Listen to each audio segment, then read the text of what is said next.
Remarks about the popular interpretation of the Industrial Revolution by Ludwig von Mises. This article is excerpted from Chapter 21 of Human Action, the Scholar's Edition, and is read by Jeff Riggenbach. It is generally asserted that the history of modern industrialism, and especially the history of the British Industrial Revolution, provide an empirical verification of the realistic or institutional doctrine, and utterly explode the abstract dogmatism of the economists.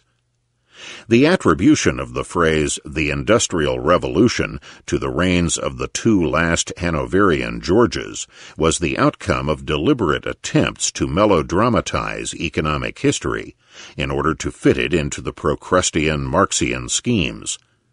The transition from medieval methods of production to those of the free enterprise system was a long process that started centuries before 1760, and even in England was not finished in 1830. Yet it is true that England's industrial development was considerably accelerated in the second half of the 18th century. It is therefore permissible to use the term Industrial Revolution in the examination of the emotional connotations with which Fabianism, Marxism, the historical school, and institutionalism have loaded it. The economists flatly deny that labor unions and government pro-labor legislation can and did lastingly benefit the whole class of wage earners and raise their standard of living. But the facts, say the anti-economists, have refuted these fallacies. The statesmen and legislators who enacted the Factory Acts displayed a better insight into reality than the economists. While laissez-faire philosophy, without pity and compassion, taught that the sufferings of the toiling masses are unavoidable, the common sense of laymen succeeded in quelling the worst excesses of profit-seeking business. The improvement in the conditions of the workers is entirely an achievement of governments and labor unions. Such are the ideas permeating most of the historical studies dealing with the evolution of modern industrialism. The authors begin by sketching an idyllic image of conditions as they prevailed on the eve of the Industrial Revolution. At that time, they tell us, things were, by and large, satisfactory. The peasants were happy. So also were the industrial workers under the domestic system. They worked in their own cottages and enjoyed a certain economic independence, since they owned a garden plot and their tools. But then the Industrial Revolution fell like a war or a plague on these people. The factory system reduced the free worker to virtual slavery. It lowered his standard of living to the level of bare subsistence. In cramming women and children into the mills, it destroyed family life and sapped the very foundations of society, morality, and public health. A small minority of ruthless exploiters had cleverly succeeded in imposing their yoke upon the immense majority. The truth is that economic conditions were highly unsatisfactory on the eve of the Industrial Revolution. The traditional social system was not elastic enough to provide for the needs of a rapidly increasing population. Neither farming nor the guilds had any use for the additional hands. Business was imbued with the inherited spirit of privilege and exclusive monopoly. Its institutional foundations were licenses and the grant of a patent of monopoly. Its philosophy was restriction and the prohibition of competition, both domestic and foreign. The number of people for whom there was no room left in the rigid system of paternalism and government tutelage of business grew rapidly. They were virtually outcasts. The apathetic majority of these wretched people lived from the crumbs that fell from the tables of the established castes. In the harvest season, they earned a trifle by occasional help on farms. For the rest, they depended upon private charity and communal poor relief. Thousands of the most vigorous youths of these strata were pressed into the service of the Royal Army and Navy. Many of them were killed or maimed in action. Many more perished ingloriously from the hardships of the barbarous discipline, from tropical diseases, or from syphilis. Other thousands, the boldest and most ruthless of their class, infested the country as vagabonds, beggars, tramps, robbers, and prostitutes. The authorities did not know of any means to cope with these individuals other than the poorhouse and the workhouse. The support the government gave to the popular resentment against the introduction of new inventions and labor-saving devices made things quite hopeless. The factory system developed in a continuous struggle against innumerable obstacles. It had to fight popular prejudice, old established customs, legally binding rules and regulations, the animosity of the authorities, the vested interests of privileged groups, the envy of the guilds. The capital equipment of the individual firms was insufficient, the provision of credit extremely difficult and costly. Technological and commercial experience was lacking. Most factory owners failed. Comparatively few succeeded. Profits were sometimes considerable, but so were losses. It took many decades until the common practice of reinvesting the greater part of profits earned accumulated adequate capital for the conduct of affairs on a broader scale.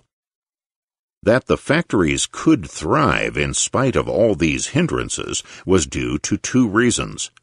First, there were the teachings of the new social philosophy expounded by the economists. They demolished the prestige of mercantilism, paternalism, and restrictionism.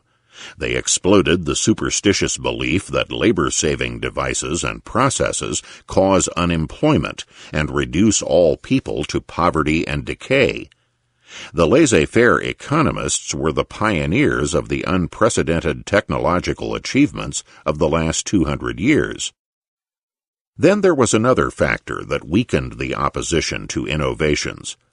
The factories freed the authorities and the ruling landed aristocracy from an embarrassing problem that had grown too large for them. They provided sustenance for the masses of paupers. They emptied the poorhouses, the workhouses, and the prisons. They converted starving beggars into self-supporting breadwinners. The factory owners did not have the power to compel anybody to take a factory job. They could only hire people who were ready to work for the wages offered to them. Low as these wage rates were, they were nonetheless much more than these paupers could earn in any other field open to them. It is a distortion of facts to say that the factories carried off the housewives from the nurseries and the kitchens, and the children from their play. These women had nothing to cook with and to feed their children. These children were destitute and starving. Their only refuge was the factory. It saved them, in the strict sense of the term, from death by starvation. It is deplorable that such conditions existed. But if one wants to blame those responsible, one must not blame the factory owners, who, driven by selfishness, of course, and not by altruism, did all they could to eradicate the evils. What had caused these evils was the economic order of the pre-capitalistic era, the order of the good old days.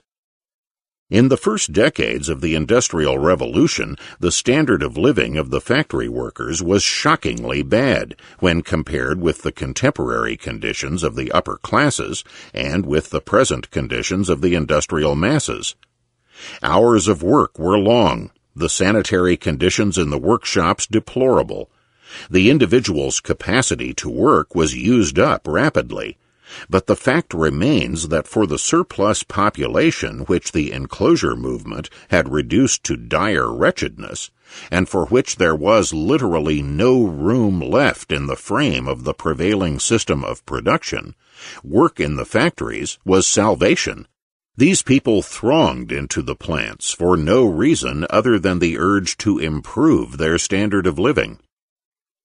The laissez-faire ideology and its offshoot, the Industrial Revolution, blasted the ideological and institutional barriers to progress and welfare. They demolished the social order in which a constantly increasing number of people were doomed to abject need and destitution. The processing trades of earlier ages had almost exclusively catered to the wants of the well-to-do. Their expansion was limited by the amount of luxuries the wealthier strata of the population could afford. Those not engaged in the production of primary commodities could earn a living only as far as the upper classes were disposed to utilize their skill and services. But now a different principle came into operation. The factory system inaugurated a new mode of marketing as well as of production. Its characteristic feature was that the manufacturers were not designed for the consumption of a few well-to-do only, but for the consumption of those who had hitherto played but a negligible role as consumers. Cheap things for the many was the objective of the factory system. The classical factory of the early days of the Industrial Revolution was the cotton mill. Now the cotton goods, it turned out, were not something the rich were asking for. These wealthy people clung to silk, linen, and cambric. Whenever the factory, with its methods of mass production by means of power-driven machines, invaded a new branch of production, it started with the production of cheap goods for the broad masses. The factories turned to the production of more refined, and therefore more expensive goods, only at a later stage, when the unprecedented improvement in the masses' standard of living which they caused made it profitable to apply the methods of mass production also to these better articles. Thus, for instance, the factory-made shoe was for many years bought only by the proletarians, while the wealthier consumers continued to patronize the custom shoemakers. The much-talked-about sweatshops did not produce clothes for the rich, but for people in modest circumstances. The fashionable ladies and gentlemen preferred, and still do prefer, custom-made frocks and suits. The outstanding fact about the Industrial Revolution is that it opened an age of mass production for the needs of the masses. The wage earners are no longer people toiling merely for other people's well-being. They themselves are the main consumers of the products the factories turn out. Big business depends upon mass consumption. There is, in present-day America, not a single branch of big business that would not cater to the needs of the masses. The very principle of capitalist entrepreneurship is to provide for the common man. In his capacity as consumer, the common man is the sovereign, whose buying or abstention from buying decides the fate of entrepreneurial activities. There is in the market economy no other means of acquiring and preserving wealth than by supplying the masses in the best and cheapest way with all the goods they ask for. Blinded by their prejudices, many historians and writers have entirely failed to recognize this fundamental fact. As they see it, wage earners toil for the benefit of other people. They never raise the question who these other people are. Mr. and Mrs. Hammond tell us that the workers were happier in 1760 than they were in 1830. This is an arbitrary value judgment. There is no means of comparing and measuring the happiness of different people and of the same people at different times. We may agree, for the sake of argument, that an individual who was born in 1740 was happier in 1760 than in 1830. But let us not forget that in 1770, according to the estimate of Arthur Young, England had 8.5 million inhabitants, while in 1831, according to the census, the figure was 16 million. This conspicuous increase was mainly conditioned by the Industrial Revolution. With regard to these additional Englishmen, the assertion of the eminent historians can only be approved by those who endorse the melancholy verses of Sophocles. Not to be born is, beyond all question, the best. But when a man has once seen the light of day, this is next best, that speedily he should return to that place whence he came. The early industrialists were, for the most part, men who had their origin in the same social strata from which their workers came. They lived very modestly, spent only a fraction of their earnings for their households, and put the rest back into the business. But as the entrepreneurs grew richer, the sons of successful businessmen began to intrude into the circles of the ruling class. The high-born gentlemen envied the wealth of the parvenus and resented their sympathies with the reform movement.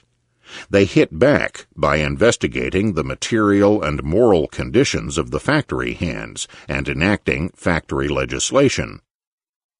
The history of capitalism in Great Britain, as well as in all other capitalist countries, is a record of an unceasing tendency toward the improvement in the wage earner's standard of living. This evolution coincided with the development of pro-labor legislation and the spread of labor unionism on the one hand, and with the increase in the marginal productivity of labor on the other hand. The economists assert that the improvement in the workers' material conditions is due to the increase in the per capita quota of capital invested and the technological achievements which the employment of this additional capital brought about. As far as labor legislation and union pressure did not exceed the limits of what the workers would have got without them as a necessary consequence of the acceleration of capital accumulation as compared with population, they were superfluous. As far as they exceeded these limits, they were harmful to the interests of the masses. They delayed the accumulation of capital, thus slowing down the tendency toward a rise in the marginal productivity of labor and in wage rates. They conferred privileges on some groups of wage earners at the expense of other groups. They created mass unemployment and decreased the amount of products available for the workers in their capacity as consumers. The apologists of government interference with business and of labor unionism ascribe all the improvements in the conditions of the workers to the actions of governments and unions. Except for them, they contend, the workers' standard of living would be no higher today than it was in the early years of the factory system. It is obvious that this controversy cannot be settled by appeal to historical experience. With regard to the establishment of the facts, there is no disagreement between the two groups. Their antagonism concerns the interpretation of events, and this interpretation must be guided by the theory chosen. The epistemological and logical considerations which determine the correctness or incorrectness of a theory are logically and temporally antecedent to the elucidation of the historical problem involved. The historical facts, as such, neither prove nor disprove any theory. They need to be interpreted in the light of theoretical insight. Most of the authors who wrote the history of the conditions of labor under capitalism were ignorant of economics, and boasted of this ignorance. However, this contempt for sound economic reasoning did not mean that they approached the topic of their studies without prepossession and without bias in favor of any theory. They were guided by the popular fallacies concerning governmental omnipotence and the alleged blessings of labor unionism. It is beyond question that the Webbs, as well as Luyo Brentano and a host of minor authors, were at the very start of their studies imbued with a fanatical dislike of the market economy and an enthusiastic endorsement of the doctrines of socialism and interventionism. They were certainly honest and sincere in their convictions and tried to do their best. Their candor and probity exonerates them as individuals. It does not exonerate them as historians. However pure the intentions of a historian may be, there is no excuse for his recourse to fallacious doctrines. The first duty of a historian is to examine with the utmost care all the doctrines to which he resorts in dealing with the subject matter of his work. If he neglects to do this and naively espouses the garbled and confused ideas of popular opinion, he is not a historian, but an apologist and propagandist. The antagonism between the two opposite points of view is not merely a historical problem. It refers no less to the most burning problems of the present day. It is the matter of controversy in what is called in present-day America the problem of industrial relations. Let us stress one aspect of this matter only. Vast areas, Eastern Asia, the East Indies, Southern and Southeastern Europe, Latin America, are only superficially affected by modern capitalism. Conditions in these countries, by and large, do not differ from those of England on the eve of the Industrial Revolution. There are millions and millions of people for whom there is no secure place left in the traditional economic setting. The fate of these wretched masses can be improved only by industrialization. What they need most is entrepreneurs and capitalists. As their own foolish policies have deprived these nations of the further enjoyment of the assistance imported foreign capital hitherto gave them, they must embark upon domestic capital accumulation. They must go through all the stages through which the evolution of Western industrialism had to pass. They must start with comparatively low wage rates and long hours of work. But, deluded by the doctrines prevailing in present-day Western Europe and North America, their statesmen think that they can proceed in a different way. They encourage labor union pressure and alleged pro-labor legislation. Their interventionist radicalism nips in the bud all attempts to create domestic industries. These men do not comprehend that industrialization cannot begin with the adoption of the precepts of the International Labor Office and the principles of the American Congress of Industrial Organizations. Their stubborn dogmatism spells the doom of the Indian and Chinese coolies, the Mexican peons, and millions of other peoples, desperately struggling on the verge of starvation. The Ludwig von Mises Institute hopes you have enjoyed this audio Mises Daily. For a world of free market literature, media, and discussion, visit Mises.org.